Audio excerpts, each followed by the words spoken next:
Sir Sahdev नायक हत्याकांड घटना sir Sahdev नायक हत्याकांड घटना जो गिरफ होती जी फेरार थी भूमिका कौन था कौन गिरफ हुआ किंतु गत 8 जनवरी रे गोटे हत्याकांड घटना मंचेश्वर पुलिस स्टेशन रिपोर्ट होता सेटा गणमाध्यम शिरोनामा पलटि आपण मैंने से हत्याकांड उपर बहुत उद्वेग प्रकाश करथिले एवं सेटा अति विभत्स भाव में हत्या होता ताकू उच्च स्तर कग्निजेन्स निया एवं इमिडिएटली से हत्याकांडर केमती तदंत हम एवं तार दोषी एवं अभियुक्त केमती गिरफ हे धरा पड़े ता उपरे हमको निर्देश होता आपण जानते जे कमिशनरेट पुलिस तार दक्षता प्रतिपादन करी कमिशनरेट पुलिस रो स्पेशल स्क्वाड और मंचेश्वर पुलिस स्टेशन 12 घंटा रो कम समय रे जो एग्जीक्यूट करथिले जो क्राइम हत्याकांड तांको समस्त को गिरफ कर सफल होता एवं ताहा आम पाई गोटे उल्लेखनीय अचिवमेंट थिला एवं तत्संगे संगे समाज को मध्य गोटे एश्योरेंस थिला जे आमे कौन क्राइम को इमिडिएटली हस्तक्षेप करी तार विधिवत भाव में तार कार्यानुष्ठान ग्रहण करा जिवो एवं तदंत करिबारे कमिशनरेट पुलिस सदा तत्पर अछि। परवर्ती मुहूर्त रे तांकर परिवार लोक आउ किछि लोकंक नाम रे मध्य एलिगेशन आनिथिले तांको दोषारोप करथिले तांकर गोटे मुख्य अभियुक्त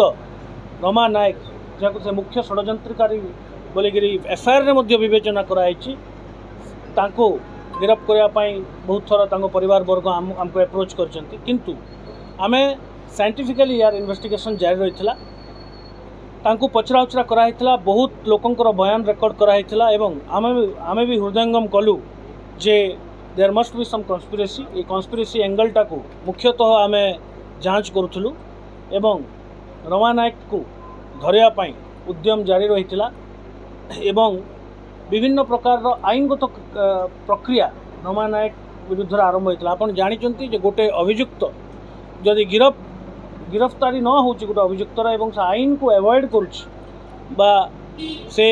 इन्वेस्टिगेटिंग एजेंसी तदंतकारी संस्था को सहयोग करूना तांको नाम रे गिरफ बिन वारंट भी जारी करा जाई परिबो एवं तत्संगे संगे तांकर स्थावर एवं अस्थावर संपत्ति मध्य तालिकाभुक्त करी ताकू अटैच करा जाई परिबो एई प्रक्रिया मध्य इन द मीन टाइम आम आरंभ करथिलु एवं विभिन्न जगार आमर मल्टीपल टीम रेड करथिला चढ़ाऊ करथिले एवं आज आमर जो आईन रो प्रेशर मु कहबी इटा लॉ रो जो प्रेशर लॉ रो जो कार्यपंथा अच्छी ताकू जेतबेले आमे द्रुत गति आगे बढ़िथिला आज रमा नायक जो मुख्य षड्यंत्रकारी ये केस रो सहदेव नायक हत्याकांडर से आज आत्मसमर्पण करचंती मंचेश्वर पुलिस स्टेशन रे तांको पचरा उचरा कला परे तांको मंचेश्वर पुलिस गिरफ करछि तेणु मुख्य षड्यंत्रकारी सहित आगु मध्य 5 जन गिरफ होइतिले 6 जन गिरफ होइतिले टोटाल 7 जन हेले अन्य लोकंक विरुद्ध में मध्य तांकर किछि अभियोग अछि ता प्रति मध्य आमे इन्वेस्टिगेशन करूछु से दिगरे एवं ए केसटा को आमे कमिटमेंट करथिलु जे 30 दिन भितर आमे चार्जशीट करिवु किंतु जेहेतु किछि अभियुक्त एबे अरेस्ट हेबा पई बाकी रहिचंती एवं अन्य प्रमाण जोगाड़ रे आमे लागिचु आउ किछि दिन मध्य रे आमे एटा को लॉजिकली ए केसटा को कंक्लूड करिवु एवं केसटा को चार्जशीट करबु। रमार इन्वॉल्वमेंट कोन थिला एथिरे सर रमा जो गिरफ हला देखो गोटे क्राइम रो दुईटी पार्श्व थाए गोटे होची कन्स्पिरेसी षड्यंत्र एवं अन्यटा होची क्राइम करबा एग्जीक्यूशन तांकर अभियोग थिला जे रमा नायक होची मुख्य षड्यंत्रकारी अथवा कन्स्पिरेसी एवं विभिन्न दिगरे तर्जमा कला परे ताकू इन्वेस्टिगेशन परव्यू रे आणला परे टेक्निकल इन्वेस्टिगेशन हो एवं अन्य जिनस आमे देखिला परे आमर भी कौन भावुचु जे किछि मात्रा रे रमा नायक रो संश्लिष्टता अछि से मध्य ए केस रे षड्यंत्रकारी तेणु एंगेज करैथिला लोक मानको जो छडन गिरफ तांको रमा एंगेज करैथिला देखो एपे आज से आत्मसमर्पण करिछि एबे पचरा उचरा जारी कला पर ताको आमे गिरफ करछु जेहेतु एटा criminal conspiracy is also a part of this crime एई अपराध रो षड्यंत्र मध्य गोटे भाग ताकू प्रूव करिया पई ताकू क्लीयरली एस्टाब्लिश करने पाई आमको एबे आउरी इन्वेस्टिगेशन बाकी अछि ताकू सहदय भितर गंडगोलटा कोन जो से कन्स्पिरेसी कला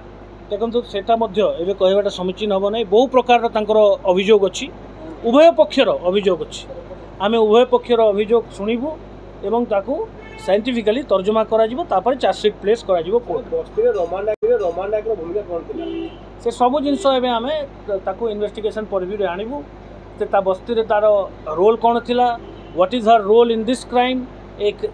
मु जेहेतु आपण मन को पुनर्बार कहूँ किछि किछि इंपोर्टेंट एविडेंस आमर हस्तगत होईची सेति पई आमे हृदयंगम कलु जे तार मध्य किछि संश्लिष्टता अछि and she must be arrested